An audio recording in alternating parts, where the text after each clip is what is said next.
Okay, Snape is a really complex, strange, interesting, and misunderstood character in the Harry Potter series. And of course, we know about the new TV show, which is coming out this December, this year. And you know, if you're a big Harry Potter fan like me, you're gonna be really excited. I'm really excited about it. Everything seems to be pointing towards this one elephant in the room. If you don't know, Snape is being portrayed by a black actor in this new TV show, and he's been normally up until this point portrayed by a white man. All of that builds up to create this character that you kind of can't look away from. You also can't ignore. Snape is not just like a Madame Pomfrey or even Lupin, where these characters can exist in a more ambiguous space whenever or wherever, but Snape has his own characteristics, has his own traits that define him so heavily, especially in the Harry Potter books, that it makes this casting situation unfortunate. I have faith for the show and I'm extremely excited, and I am willing to follow it for the next 10 years. It sounds like a really fun ride. Recently, I've been rereading the Harry Potter books and I've been going through them in a really fun and specific way. I've been reading the interactive illustrated Mina Lima editions. These books are incredible. They have incredible detail and they have just the most amazing interactive things to do, and it creates a really fun reading experience. But I am reading this alongside the full cast audiobook by Audible.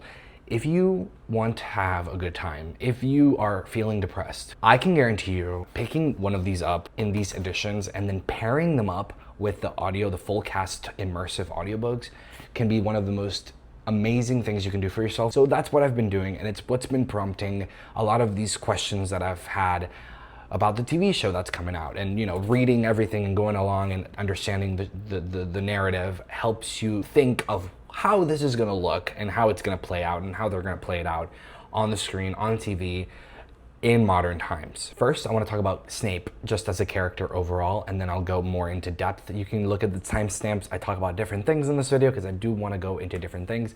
But right now, let's talk about Snape. Who is Severus Snape? He starts off as a potions professor at Hogwarts, but then, of course, his story develops a little bit more and a little bit more as it goes on, and you start learning a lot about his past.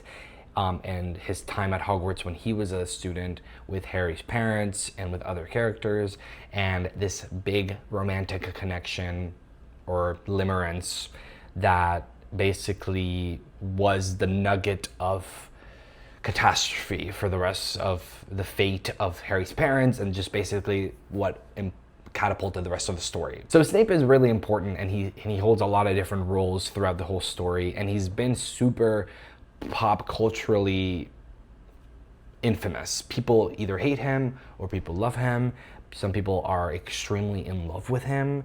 Some people hate him completely, like a villain. Some people treat him just the same as they would treat Umbridge or Voldemort, where it's like a villain character. And then others, like my mother, for example, see him more as like a complex, flawed, strict character like McGonagall and Slughorn.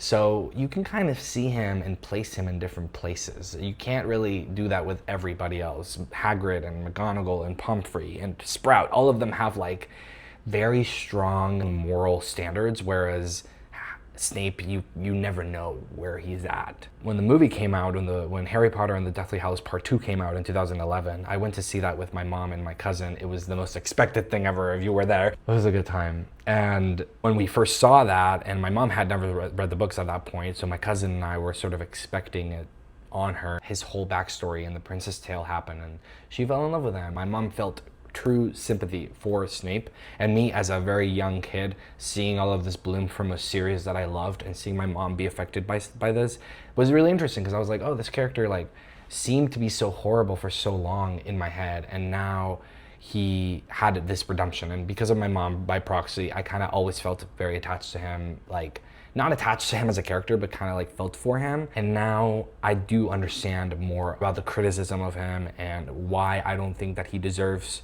his redemption.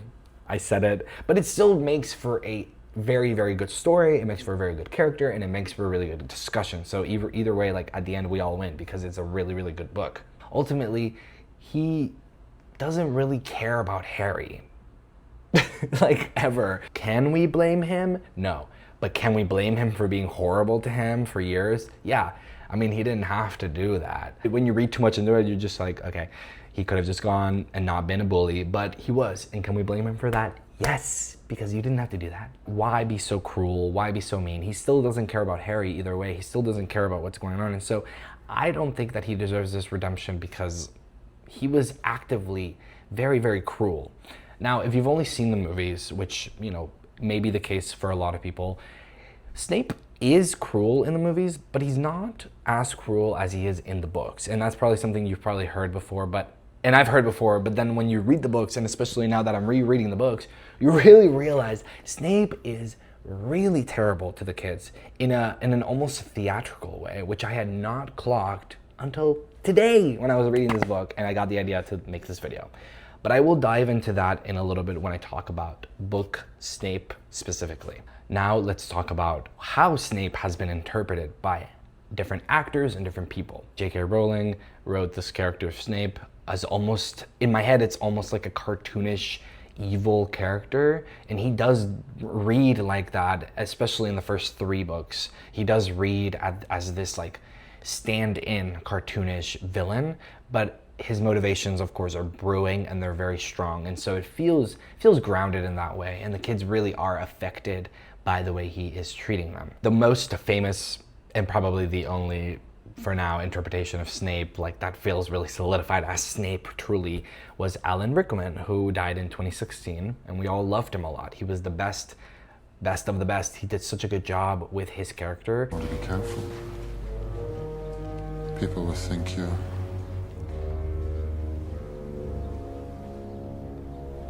up to something. And you know how I said Snape was very theatrical in the books? Alan Rickman was a theater actor for most of his life, and he was so good at Shakespeare type acting, which works really well with this sort of like grounded but dramatic acting that Snape had to employ. And it's so funny because he's not even like a dramatic person in the movie. Alan Rickman interprets Snape as quiet and persuasive and sort of like slimy. And I think that really fit. And I think we all really agreed that that interpretation brings volume to the character. And so when you're thinking about Snape as a character, especially when I was a kid, you think about Snape and you get a little frightened because that's the point. He's supposed to be this Slytherin guy that doesn't like anybody aside from the Slytherins and aside from the people he likes, and he's very picky, and he's one of those professors that you cannot decipher. You don't know where things are going, you know? Alan Rickman did such a good job interpreting him in a dramatic way that felt grounded. He feels like a completely real person. When you watch those movies, he is a standout. He is a standout character, and you want to see him more and more and more. Alan Rickman was obviously so phenomenal at this that everybody became so attached to Snape that now any other interpretation of Snape is quite tricky to like feel convinced by, but there is another actor who has played him in a really surprising way. So for the full cast audiobook by Audible, they've cast a lot of different really famous actors and not so famous actors as well, all really talented actors for this audiobook, and to create these voices and people you wouldn't really even expect to play these voices, bring such nuance and such strange choices to the characters. And I think that it creates a really, really good audiobook. My casting hasn't normally been for toad-like women, but vocally you suddenly go, oh, there's a whole other world out there that you can kind of do. I must not tell lies. Professor Trelawney stiffened as though unable to believe her ears. I don't understand you. And in the audiobooks, Snape is played by actor Rez Ahmed, who is a really surprising choice. Yes, it is easy to see that nearly 6 years of magical education have not been wasted on you, Potter. Ghosts are transparent. His voice is not at all what you would expect from Snape. It's not at all what you would expect from Snape in terms of tone, in terms of depth, in terms of character. Like, nothing about it feels Snape. And it took 3 books of rereading the 3 books and listening to the audio to get used to him and to understand why he's playing him this way. Where Alan Rickman was very quiet and dramatic and sort of stern and intimidating, Riz's character, Riz's Snape in the book is extremely different. He's more loose. He's a little bit more sort of flamboyant. He's very dismissive. He's very like, he feels that way. That's how his voice is so interesting and weird, and the way he delivers the lines are almost absurd sometimes, they stand out in my brain. When I'm reading this book, everything about it feels very cohesive and amazing, and then when Snape shows up, when I'm listening to the audio, to the full cast, this Snape stands out. Their delivery are extremely different. Everything is about it is extremely different, to the point where that Snape in the audio almost feels like a different character. But again, I know it sounds like it's all negative, but I think I've come to understand and appreciate the difference in approach, like how different Riz approached this audiobook and this character, and because he's pairing it up with the words that Rowling wrote, like literally the dialogue itself in the books are a little bit different and stuff. So because it's paired up with that, it feels like it makes more sense. So you're getting to see all these different interpretations of Snape, and how even though Alan Rickman brought this very specific way, this actor, Riz Ahmed, in the book has created a whole different perspective and a whole different view of Snape, and you can't escape him because you're experiencing these amazing audiobooks and you're almost like, I need to get accustomed to this. And it's interesting, and the reason why I'm pointing it out is because it feels like it's sort of preluding what's probably going to feel like when we're watching the TV show and when we're having to get used to this new Snape.